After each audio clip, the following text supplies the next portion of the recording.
in this little strategy session, of course the why us is the centerpiece of the strategy session, but you may want to create a checklist, a schedule, and if this is a really RFP, you might want to create a budget for it. But I find a lot of firms don't have budgets for marketing. When they decide to go after a proposal, they just do whatever it takes. But at the very least, you should create a checklist and a schedule. We're going to talk about what goes into the checklist later. This is the point when the principal and the project manager should be decided. You know, it's very difficult to put together an RFP if you can't say, you know, this is the person who's going to be in charge of that project. Because he's got the experience that's going to come to bear on this project, okay? So, at this, and remember, this strategy session is what you do before you start producing anything for the RFP. You go through these steps. You make these decisions. This also, if you're a lead firm, this is the point where you select your MWBE firms that you're working with. You choose teammates that you're going to put on your team. And I always try to stress with firms that don't go on autopilot when you select your subconsultants, because subconsultants should help advance your chances of winning. You know, we all have subconsultants, firms all have subconsultants that they're comfortable with, but will they really enhance your chances of winning a project? Now, remember, if you've got experience with a client for a project, that's a really good reason for a lead firm to put you on their team if they don't have experience with the client. So if you've worked on a SUNY campus, but the architectural firm that you're teaming with didn't, it's a strong selling point to put you on their team. Okay? Whenever I was putting together teams for to go after a proposal, if I was putting together a team for a project with a client that my firm had not worked with, I loaded my team with subconsultants who had that experience. That's one of the reasons why you've got to meet the marketing people.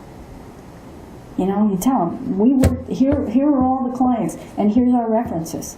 Okay? If this is a particularly large project, an organization chart should be devised so that everybody knows who's reporting to whom. And as Dawn indicated, when they get an RFP and they can't tell who's in charge, that's problematic for them, because they figure they're going to have problems with that team all the time. If they select that team, they're never going to really know who's in charge. So you want, an organization is one of the easiest graphic ways to demonstrate exactly who's in charge. All right, so now here's your checklist. The checklist that you create in this strategy session should include every deliverable that you have to send to the client. And that's the reason why I always recommend that you read from cover to cover, because I have found that sometimes there are items and things requested in other spots in the RFP, not just on that requirements page, and you don't want to discover that the last day, the day before it's due. So make sure you read it cover to cover and create a list. Now when I read an RFP, I've got a pen and a highlighter in my hand. If I have questions, I'm putting question marks on it. If I have something that I know I have to create, I'm highlighting it. Mark that copy up. And make sure that, you know, maybe use color coding too, to make sure that you, as you read it, you're highlighting every one of the things that you have to produce something to put into the RFP. That's your deliverable list. Who's responsible? Again, if it's all you, I'm sorry to hear that, but you know, that's the reality of it. But if you've got other people in your organization, perhaps somebody's going to create the fee portion, somebody else is going to work on creating a bar chart schedule. Who? And make sure that every individual knows what they're responsible for and when they're responsible for it. What are the deadlines for each one of those deliverables? How's this going to be packaged You heard what Dawn said about getting RFPs that come apart, you know? It's not a good thing. So you want to make sure that you either, send it out to be bound if you don't have a binding system within your own firm. Staples, Kinko's, all of these businesses are in business to help firms just like yours.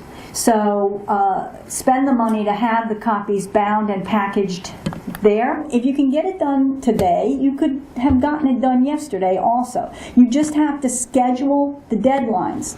Now, to me, even if you're working on it yourself, you've got to schedule time for this back end, the printing, the binding, the packaging, and the delivery. Because what good is it if you have a great product and you can't produce it? And you can't produce it and it gets returned to you, you spent how much money producing it, and then they go, well, it's a day late, here.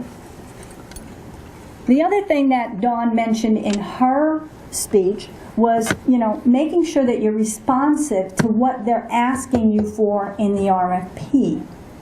That's one of the easiest things for the first line person who's reviewing your RFP. That's the first thing that they can do. Oh, they forgot to include this form. This proposal is unresponsive. Okay? So you don't ever want to be kicked out just because you forgot one form. All right? Now, here are the basic elements of just about every RFP that you could ever write. Okay? You've got a cover letter, an executive summary, a scope of work, a project approach, a schedule, team and resumes, your experience, and your references. Now, the executive summary, I think, Dawn, I forget what she called it, but they have a review, whatever it was. They do ask for a basic summary of what is in that package. You don't get evaluated based on how many pounds of paper you send. All right? I just want to make sure that everybody gets that. One of my frustrations as a marketing coordinator would be tailoring a response to an RFP in which I made it look like we did nothing but that project type, right? And we were experts at it, and I'd have this perfect RFP response. And then the partner in charge would come in and say, add this and add that. And they would add projects that had nothing to do with the project type we were going after. And all they served to do was dilute the seriousness or the focus of the proposal. Okay? You really want to be concise. It has to support the why us for the project. Not all proposals contain a fee. And as a matter of fact, I had, when I got my chapter back with remarks, the AIA handbook chapter on proposals, they asked me, well, is there any difference between the RFP that contains everything, that contains a fee, and the RFP responses that don't? And I said, no, there isn't. As far as I'm concerned, I have always approached every proposal exactly the same way, and the fee is just one more element of the proposal. It doesn't change your RFP response in any way. You approach it exactly the same way.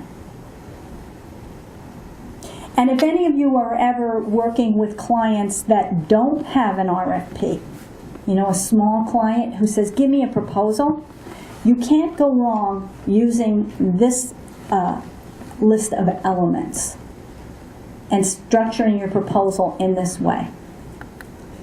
Now, let's talk about the logistics of producing an RFP. If you are a lead firm and you have sub-consultants to you, you want to always make sure that the sub-consultant knows in advance what you want from them, how many copies you want, and in what format you want it. Now, if you are the sub-consultant, let's say you attend the pre-proposer conference and you meet a principal of a firm who says, yes, we'll put you on our team. Mary Jones, our marketing person will get in touch with you. Don't wait for Mary Jones to get in touch with you. You call her up immediately. You don't know what she's working with. You don't know how long it's going to take that gentleman to tell Mary Jones that she's got to get in touch with you. Or worse yet, they don't tell you there's a Mary Jones. They tell you they'll get back to you with what they need, and they never do. And then Mary Jones calls you 4 o'clock Friday afternoon and says she needs this information from you. Okay? Be proactive. If someone has agreed to put you on their team, follow up immediately. What do you need from us? What format do you need it in? How many copies? Where do you want it delivered? To whose attention? Okay? Get the answers to those questions yourself. Don't wait. Because the only thing that can happen if you wait is you're going to be scrambling with less time to produce. And you don't want that to happen. Okay?